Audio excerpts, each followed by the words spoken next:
I can almost see my job from where I live, but to have to deal with the funnel down at that, down to the landing, where's the solution? Do you know of a solution upcoming? Do you have a solution? Can you present a solution if you're elected?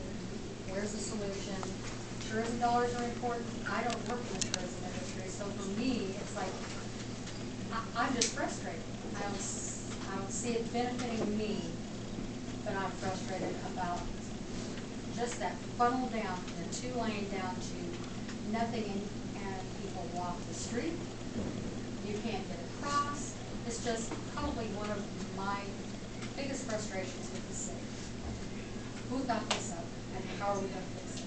Who thought up our building this thing down at the bottom of the lake? I used to have a lake view, I don't anymore. And then how in the world did anybody think this coming down the street? Because they're not using that traffic signal. And that I think is really the answer, because I don't know that the infrastructure, that the roads, as far as downtown Branson, really can be changed. The Branson Landing Boulevard obviously was put in to bring the traffic on the lower end of the downtown area. I haven't talked with any of the people at the city to see if they have any ideas other than how can we, is it better signage? I don't know. Is it, I don't have an answer. You know, coming down 76 into the downtown area, it does seem like that is obviously where 75 to 80% of the people are coming into that area, but I don't have an answer. I mean, that's something. Is it something that you would bring up and look at if you're elected? Is this something? Yeah, I think any traffic, I think any traffic congestion, I mean, whether it's going into the downtown area or it's being on 76 and being lined up. And, you know, we've had proposals before that people were going to come in and do a trolley system, or people were going to do a rail system, and you know, I have to admit, I don't know the answer. I would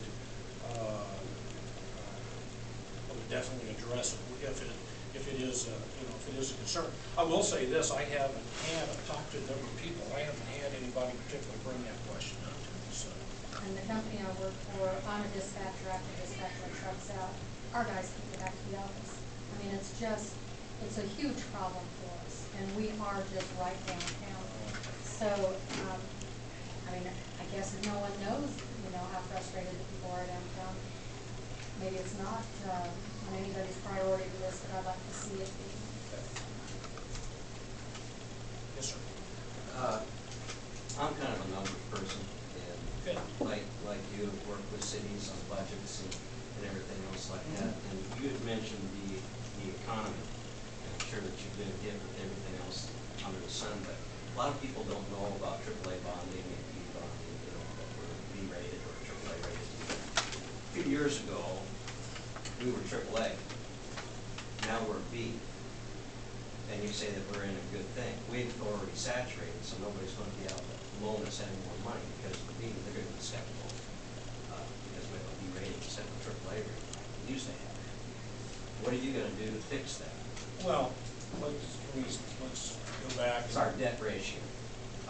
We are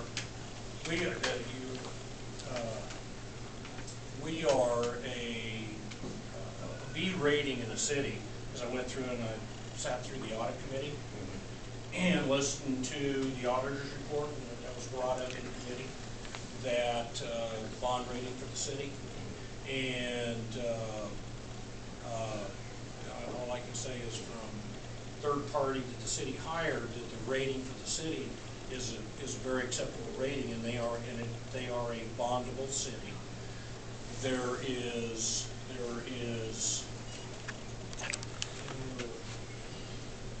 $23 million of